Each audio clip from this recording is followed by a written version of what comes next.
നാം ദൈവത്തിൻ്റെ കരവേലയാണ്. അതെ, ദൈവം പ്രത്യേകമായി തിരഞ്ഞെടുത്തവരാണ് നാം ഓരോരുത്തരും. ദൈവത്തിന് നന്മകൾ ചെയ്യുവാൻ വേണ്ടി നമ്മെ ഓരോരുത്തരെയും അവിടുന്ന് പ്രത്യേകമായിട്ട് തിരഞ്ഞെടുക്കുന്നു. നാം പലപ്പോഴും പറയാറുള്ളത് യുവജനങ്ങൾ തെറ്റുകാരാണ്, അവർ തെറ്റായ രീതിയിൽ പോകുന്നു, അവരെ നമ്മൾ തിരസ്കരിച്ച് മാറ്റി നിർത്താറുണ്ട്. എന്നാൽ യുവജനങ്ങൾക്ക് വേണ്ടി പ്രാർത്ഥിക്കുകയും അവരെ സ്നേഹിക്കുകയും അവരെ വളർത്തുകയും അവരോടുകൂടി ആയിരിക്കുകയും ചെയ്യുക അത് വലിയ കാര്യമാണ്. അങ്ങനെ ഒത്തിരി യുവജനങ്ങളെ നേടുവാൻ നമുക്ക് സാധിക്കും. അവർ ലോകത്തിൻ്റെ പ്രകാശമാണ്, അവർ സമൂഹത്തിൽ വളരെ സമ്പത്താണ് എന്ന് നമുക്ക് കാണിച്ചു കൊടുക്കുവാനും അവരെ വളർത്തുവാനും സാധിക്കും എന്നെനിക്ക് ഉറപ്പുണ്ട്. എൻ്റെ ചെറിയ അനുഭവത്തിലൂടെയാണ് ഞാനിത് നിങ്ങളോട് പറയുവാൻ ആഗ്രഹിക്കുന്നത്.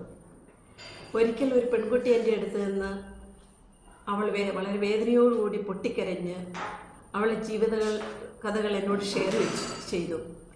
അപ്പോൾ അവൾ എന്നോട് പറയുകയാണ്, എൻ്റെ ജീവിതം നശിച്ചു, എനിക്ക് മുൻപോട്ട് പോകാൻ സാധിക്കുകയില്ല, എനിക്ക് ജീവിക്കേണ്ട എന്നും പറഞ്ഞ് പൊട്ടിക്കരഞ്ഞു. അതിൻ്റെ കാരണത്തെപ്പറ്റി ഞാൻ അന്വേഷിച്ചപ്പോൾ അവൾ പല യുവജനങ്ങളുമായിട്ട് ബന്ധപ്പെട്ടു, തെറ്റായ ബന്ധത്തിൽ ഏർപ്പെട്ടു. ഒന്നല്ല രണ്ടല്ല മൂന്നാമത്തെ തലത്തിലേക്ക് കടന്നു വന്നപ്പോൾ അവളുടെ കൂട്ടുകാർ സമൂഹത്തിൽ നിന്ന് തന്നെ അവളെ വേർപെടുത്തി, അവൾ ഒറ്റപ്പെടുകയായിരുന്നു. ഈ അവസരത്തിൽ ആണ് അവൾ എൻ്റെ അടുത്തേക്ക് വരുവാനിടയായത്. കഥകളെല്ലാം ചോദിച്ചറിഞ്ഞപ്പോൾ ഞാൻ അവളോട് പറഞ്ഞ ഒരേ ഒരു കാര്യമാണ്, എൻ്റെ കയ്യിലുണ്ടായിരുന്ന ഒരു 100 രൂപ ചുരുട്ടി ഞാൻ നിലത്തോട്ടിട്ടു.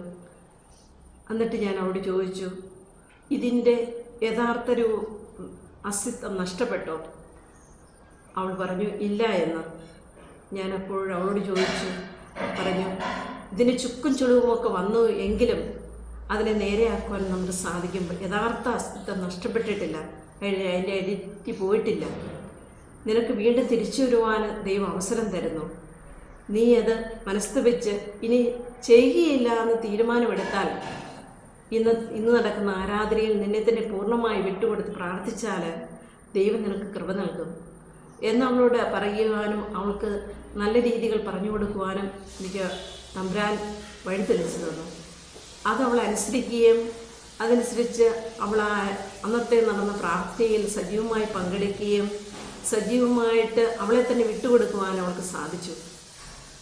ഞാനും ആരാധനയിൽ ആ മക്കൾക്ക് വേണ്ടി പ്രത്യേകം പ്രാർത്ഥിക്കുവാനിടയായി. അവൾ വീണ്ടും ഇതെല്ലാം കഴിഞ്ഞ് കുറച്ച് ദിവസം കഴിഞ്ഞപ്പോൾ അവൾ അതിൽ നിന്ന് വിടുതൽ പ്രാപിച്ചു, നേരായ വഴിയിലേക്ക് കടന്നു വന്നു. അവൾ ബന്ധപ്പെട്ടവരെ എല്ലാവരെയും തെറ്റായ ബന്ധത്തിൽ ഏർപ്പെട്ടിരുന്ന എല്ലാവരെയും ഉപേക്ഷിക്കുവാൻ തയ്യാറായി. അങ്ങനെ അവൾ പിന്നീട് നടന്ന പരീക്ഷയിലെല്ലാം അവൾ പാസ്സായി, നല്ല മാർക്കോടുകൂടി അവൾ വിജയം നേടി. പിന്നെ ഒരു നല്ലൊരു ജീവിതത്തിലേക്ക് കടന്നു വരുവാൻ ആ മകൾക്ക് സാധിച്ചു. ഇങ്ങനെയാണ് പലപ്പോഴും നമുക്ക് സാധിക്കുന്നത്. യുവജനങ്ങൾ സാഹചര്യങ്ങൾ കൊണ്ട് അവർ തെറ്റായ പാതയിലേക്ക് കടന്നു പോകുന്നു. പക്ഷേ വീണ്ടും രക്ഷിക്കുവാനായിട്ട് പല സാധ്യതകളുണ്ട്. അതിനായിട്ട് നമ്മൾ അവരിലേക്ക് ജോൺ പോൾ മാർപ്പാപ്പ പറഞ്ഞു വെച്ചിട്ടുണ്ട്, യുവജനങ്ങൾ ഭൂമിയുടെ ഉപ്പാണെന്ന് എന്ന് പറഞ്ഞ് അവർ ലോകത്തിൻ്റെ പ്രകാശമാണ്. അത് എത്രയോ ശരിയാണ്. അവരെ വെച്ച് നോക്കുമ്പോൾ അവർ വളരെ അവരെ ഒന്ന് ഉയർത്തിവിട്ടാൽ, ഒരു നന്നായിട്ട് ഗൈഡ് ചെയ്താൽ അവരെ നന്മകൾ ഒത്തിരി നല്ലതായിട്ട് പുറത്തു കൊണ്ടുവരുവാനും നമുക്ക് സാധിക്കും. ഉദാഹരണമായിട്ട് എനിക്ക് പറയുവാൻ സാധിക്കുന്നത്, ഒരു കൊട്ടയിൽ ഒരു ആപ്പിൾ ഉണ്ടെങ്കിൽ ഒരാപ്പിൾ ചെള്ളാന്ന് പറഞ്ഞാൽ അതെല്ലാം ചെള്ളാന്ന് നമ്മൾ വിധിക്കാൻ പറ്റുകയില്ല. അതിൽ ഒന്ന് ചെള്ളാണെങ്കിലും പക്ഷെ മറ്റെല്ലാം നല്ലതാണ്. അപ്പം അതിനെ എത്രമാത്രം ഉപയോഗപ്പെടുത്തി നല്ല രീതിയിലേക്ക് കൊണ്ടുവരാൻ സാധിക്കും എന്നുള്ളതാണ് ഇന്നത്തെ സമൂഹം നമ്മൾ ചിന്തിക്കേണ്ടത്, നമ്മൾ വിലയിരുത്തേണ്ടത്.